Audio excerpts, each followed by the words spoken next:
I never thought humiliation could come wrapped in silk and champagne.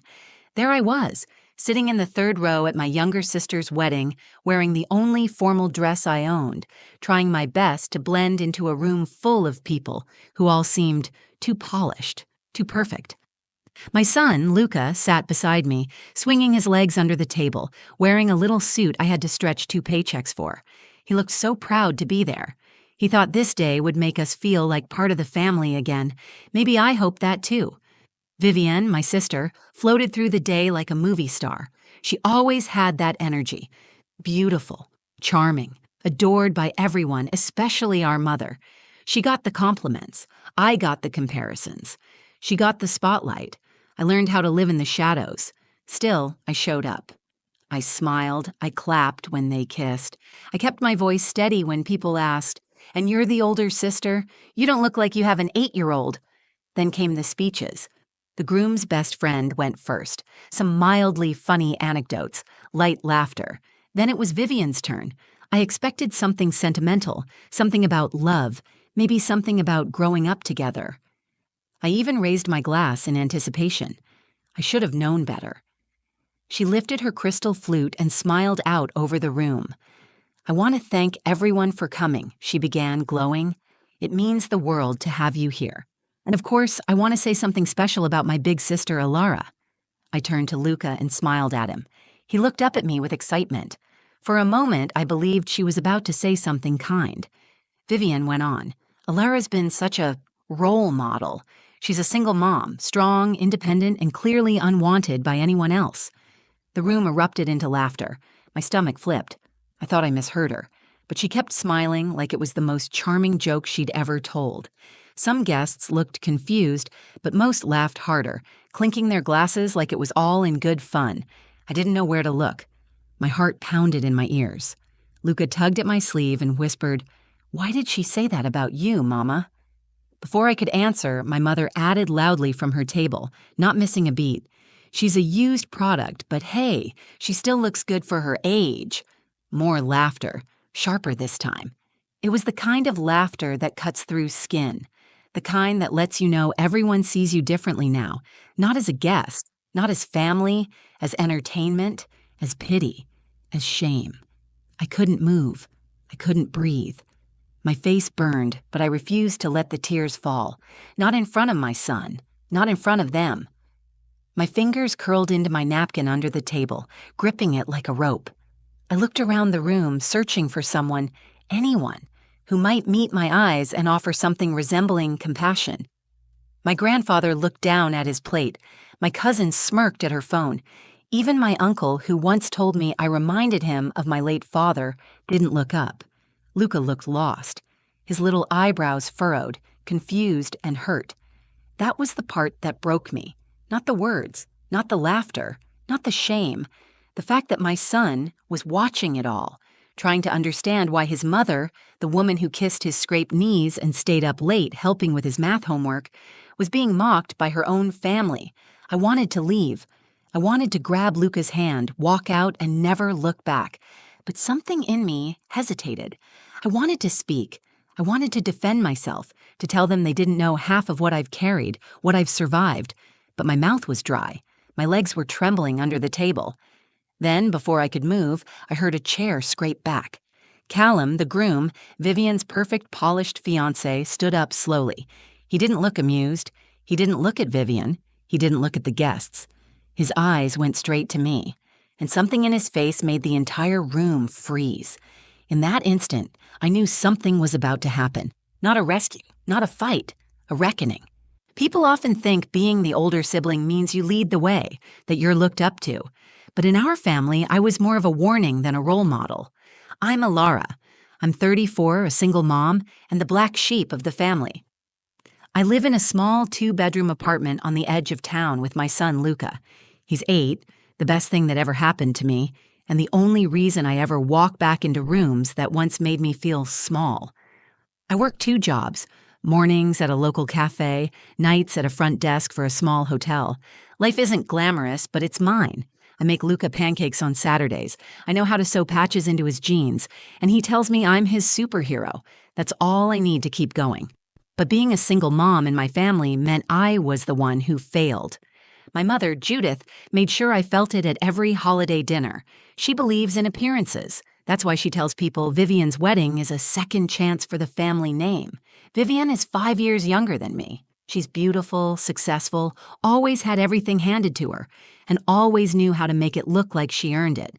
She's the golden child. Judith adores her. If Vivian sneezed, our mother would bless her with a silk handkerchief. If I got sick, she told me to take vitamins and stop being dramatic. When I got pregnant with Luca, everything changed.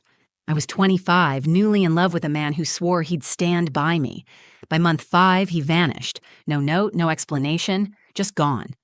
My family didn't ask questions. They didn't offer help. They gave me silence, judgment, and I told you so. But I had Luca, and when I held him for the first time, every cruel word they ever said became white noise. Still, deep down, I hoped they'd eventually see me, not just as a single mom, but as someone worth loving. Maybe that's why, when I got Vivian's wedding invitation, I said yes, even though I wasn't part of the bridal party, even though my name was spelled wrong on the RSVP card, even though I had to rent my dress and do my own hair in the bathroom mirror while Luca practiced smiling in his little tie. I told myself it was for closure, that maybe, just maybe, this was my family's way of extending a quiet olive branch. The venue was beautiful, white roses everywhere, gold-accented tableware, a string quartet playing in the distance. Vivian looked like she belonged in a bridal magazine. She was all smiles and sparkle, basking in every compliment and camera flash. When she passed me, her smile faltered. "You made it," she said, like she hadn't expected me to. She looked down at Luca and added, "He's getting big." No hug, no warmth, just small talk, then back to the spotlight. Judith didn't acknowledge me at all. She walked past me like I was one of the servers, but Luca was glowing. He thought the chandelier looked like a spaceship. He whispered that Vivian looked like a princess. And when I saw how happy he was just being there, I decided to stay for the reception, even though I could feel that familiar ache of not belonging settle in my chest. I found our table 9 near the back by the restrooms. I laughed to myself, fitting. We ate our salads. I helped Luca with his tie when he got chocolate mousse on it. I avoided eye contact with my mother and tried not to listen when I heard my name whispered across clinking glasses. Then the speeches started, and I realized this night wasn't going to be about family unity or forgiveness. It was going to be another stage for Vivian to shine, and I was about to become her punchline. It started the way most wedding speeches do, warm, sugary, just a touch over-rehearsed.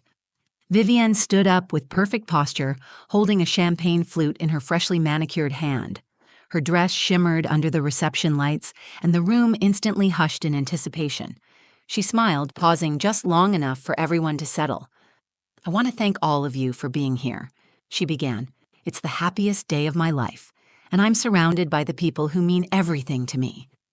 I watched from the back table, trying to convince myself that I was included in that sentence. Luca was perched on the edge of his chair beside me, kicking his legs, completely enchanted by the whole fairy tale of it. Vivian continued, speaking sweetly about her new husband Callum, about love, timing, and fate. I relaxed a little. Maybe, just maybe, this speech wouldn't turn into something cruel. Then she shifted. "And of course," she said with a sly smile, "I want to give a shout-out to my big sister, Alara. You've always been such a strong example." The spotlight moved. I could feel eyes turning toward me. I sat up a little straighter. I smiled politely. Vivian continued, her voice light but pointed. "She's the bravest woman I know. She raised a child on her own. No husband, no partner, just her and, well, whoever was kind enough to babysit." The room chuckled. My stomach tightened. "But seriously," she added, "it's incredible how she's managed. A single mom, unwanted by anyone, but still showing up." Laughter. Real, loud, unfiltered laughter. I felt the breath leave my body. My cheeks flushed hot. My hands froze around the napkin in my lap. I glanced at Luca. He was frowning, confused, glancing around like he was trying to understand why people were laughing at his mom. Then came the worst part. My mother, Judith, laughed louder than anyone. She leaned toward her table mates and added, just loud enough to carry, "She's a used product, but she still polishes up well." Another wave of laughter. the kind that didn't even try to hide its cruelty. My vision blurred for a second. It felt like being slapped, except no one had touched me. Everyone just laughed around me like it was normal, like it was acceptable to mock a woman who had spent nearly a decade working herself to the bone to raise her son with dignity and warmth, like being alone made me less. I looked down at Luca. His smile had vanished. He leaned into me, whispering, "Why did she say that? What does she mean?" I wanted to answer, but I couldn't find the words. I couldn't protect him from this moment. I couldn't shield him from the way our family saw me. That kind of pain doesn't hide well. My heart raced. I looked around the room for an exit, for someone who might step in, someone who might say, "Enough." But no one did. Some people looked uncomfortable, but they didn't speak. They just looked at their glasses, their plates, their phones. Even Grandpa Norman, who used to call me his little lion when I was a kid, avoided my gaze. He was there. But in that moment, he wasn't with me. I was alone. Again. The thing is, I could have taken it if it were just me. I've spent years swallowing that kind of treatment. I could have smiled, taken Luca by the hand, and left quietly with my head held high. But seeing the confusion in my son's eyes, seeing him trying to understand why the people clapping and toasting were suddenly laughing at his mother, it cracked something open in me. I stood. Not because I knew what I was going to say, not because I wanted to make a scene. I just needed to get out of that room. I needed air. I needed to breathe without choking on the shame they were handing me. I pushed my chair back, my hands trembling. And then, from the head table, another chair scraped against the floor. Callum, the groom, stood up. He looked pale. His jaw was tight. He took the microphone from Vivian without asking. The room went silent. It was like the temperature dropped. No more laughter, no more whispers, just this stillness. And I knew. Whatever came next wasn't part of the plan. Callum stood with one hand still resting on the table and the other clutching the microphone. His eyes were locked on me. Not on Vivian, not on Judith, not on the laughing crowd, but on me. For a second, I thought maybe he'd make another joke, smooth things over, say something charming to diffuse the tension. That's what people usually do in my family, brush it under the rug, pretend it didn't happen, call it humor, call it tradition. But that's not what he did. He didn't smile, he didn't laugh. His face was tight with something I couldn't quite read. Anger, maybe, but deeper. Like disappointment mixed with disbelief. Before he could speak, I pushed my chair in and reached for Luca's hand. I was ready to leave. Quietly. With grace. I wasn't going to give them the satisfaction of seeing me cry or break. I'd done it before. I could do it again. But as I turned to step away, Callum's voice rang out. Low, firm, calm. "Ilara, don't go." That stopped me. Everyone turned toward him. Whispers swept the tables like a breeze through dry leaves. Vivian stiffened. Judith narrowed her eyes. The DJ reached toward the volume controls but stopped when Callum raised a hand. He didn't look at anyone but me. "I can't pretend I'm okay with what just happened," he said. "I won't stand up here and let that kind of cruelty pass as comedy." The room held its breath. Callum stepped out from behind the table and slowly walked forward. He wasn't rushing. Every step seemed deliberate, like he was pushing through the weight of the room. He stopped near our table. Me, Luca, the now cold salad plates, and looked directly at the guests. "I've heard a lot about family over the past year while planning this wedding," he said. "About appearances, tradition, loyalty. But what I just saw wasn't family. That was mockery dressed up as celebration." The crowd shifted uncomfortably. Some people glanced at Judith, others stared at their drinks, but no one spoke. He turned to Vivian. "You mocked your sister for being a single mother, for raising a child without help. You laughed. And worse, you made her son watch it happen." Vivian opened her mouth, but no sound came out. Callum didn't wait for her to answer. "She didn't ask to be put in that position. But she did it. She showed up today. She sat in the back, she smiled, she brought her son to witness your big day. And you turned that into a joke?" I had never seen Vivian look small until that moment. Callum turned again to the room. "Ilara didn't stand here to defend herself. She didn't ask for sympathy. She's never needed a stage. But I won't stay silent. Because if I'm about to marry into a family that sees cruelty as humor and shame as tradition, then I need to reconsider what kind of man I want to be. A gasp rippled through the guests.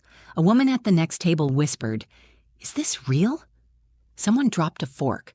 Luca looked up at me with wide eyes. I didn't know what to do. I'd come here expecting to survive the evening. I didn't expect to be defended. Not like this. Not in front of everyone. Callum looked down at my son and gave him the softest nod. "Your mom's the strongest person in this room. Don't forget that." He turned back to the crowd one last time. "I think I've seen enough." And with that, he set the microphone down, walked past Vivienne without another glance, and headed straight out the door. I stood there frozen, holding Luca's hand. The music didn't start. The crowd didn't move. It was as if someone had drained all the air out of the room. The fairy tale had shattered. But for the first time in a long time, I wasn't the one left broken. The moment Callum walked out of the reception hall, it was like someone had flipped a switch. No one clapped, no one cheered. The only sound was the soft hum of the air conditioning and the clink of a single spoon hitting a glass. The crowd was frozen, eyes darting between me, Vivienne, and the door Callum had just disappeared through. Vivienne stood at the head table like she'd just been slapped. Her perfect posture cracked. Her shoulders sagged under the weight of what had just happened. She looked around, but the faces staring back at her weren't smiling anymore. Some looked shocked. Some looked embarrassed. A few looked angry. Not at Callum, but at her. Judith was the first to speak. She stood abruptly, her chair screeching back across the polished floor. "What an ungrateful boy," she snapped. "He embarrassed you in front of everyone. Typical. Just like your sister. Selfish." But her voice didn't carry like it usually did. The power she held over the room had vanished. Her words fell flat. I didn't respond. I didn't need to. For the first time in my life, I didn't feel like shrinking under her voice. I turned to Luca. He looked up at me, unsure. "Are we leaving?" he asked quietly. "Yes, baby," I said, brushing his hair back. "We're going home." I stood tall as I took his hand and began walking toward the exit. People parted as I passed. Some avoided my eyes. Others looked like they wanted to say something but couldn't find the words. Halfway to the door, I heard someone call my name. "Ilara." I turned. It was my grandfather, Norman, pale, eyes rimmed red. He stood slowly and stepped toward me. "I'm sorry," he said, his voice soft, shaky. "I should have stopped it years ago." I nodded, not trusting myself to speak. I didn't hate him for not defending me. I understood what silence costs some people. I'd lived it. I wasn't angry, but I wasn't carrying their guilt anymore either. Outside, the air was cool and crisp. Luca squeezed my hand. "Is the wedding over?"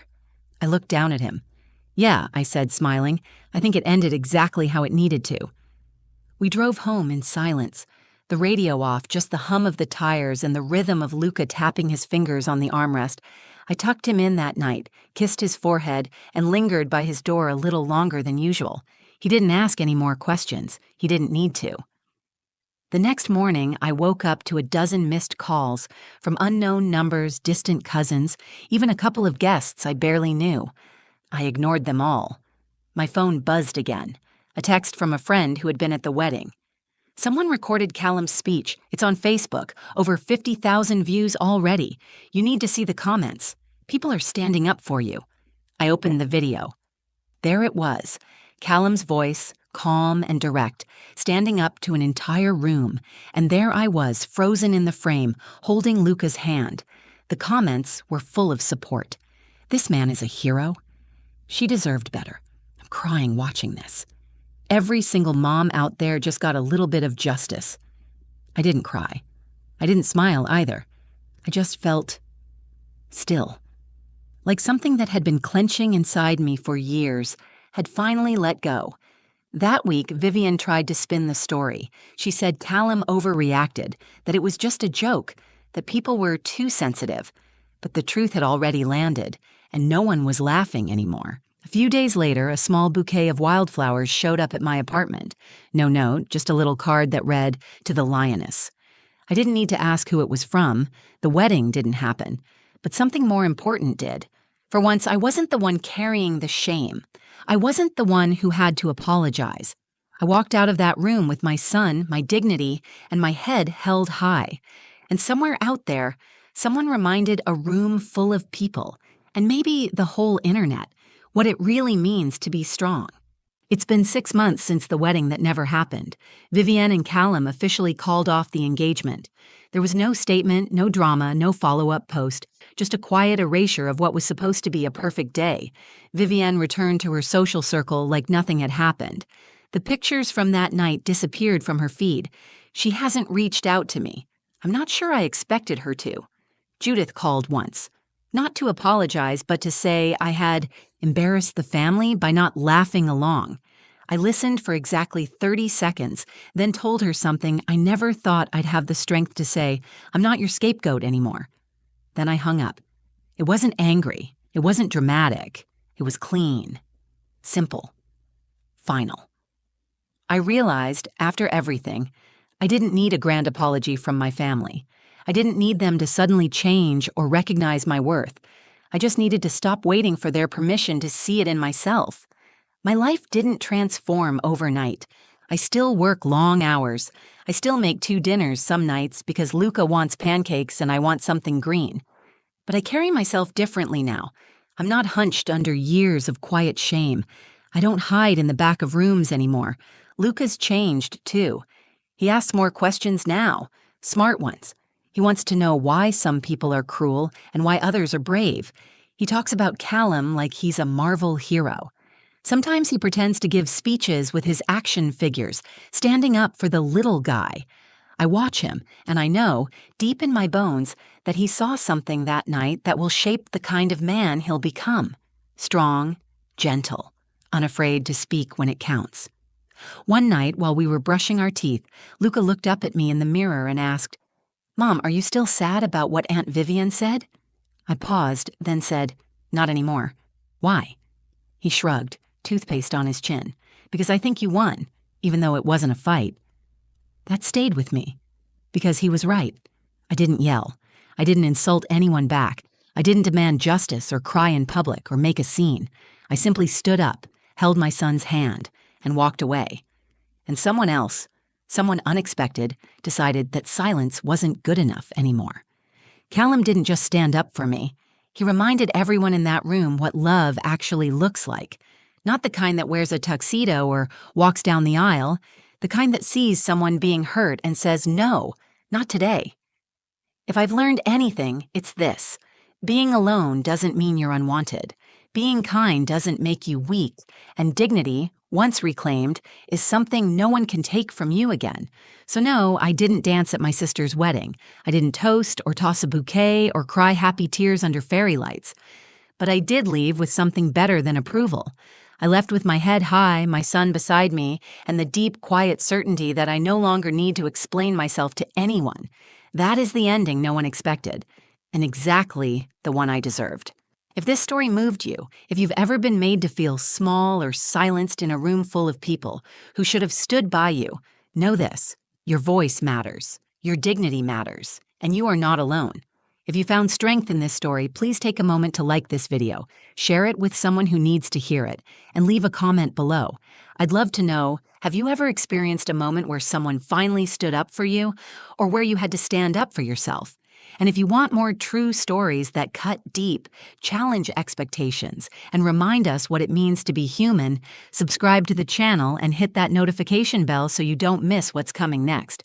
Thank you for being here. And remember, your story is powerful, even if no one claps when you tell it.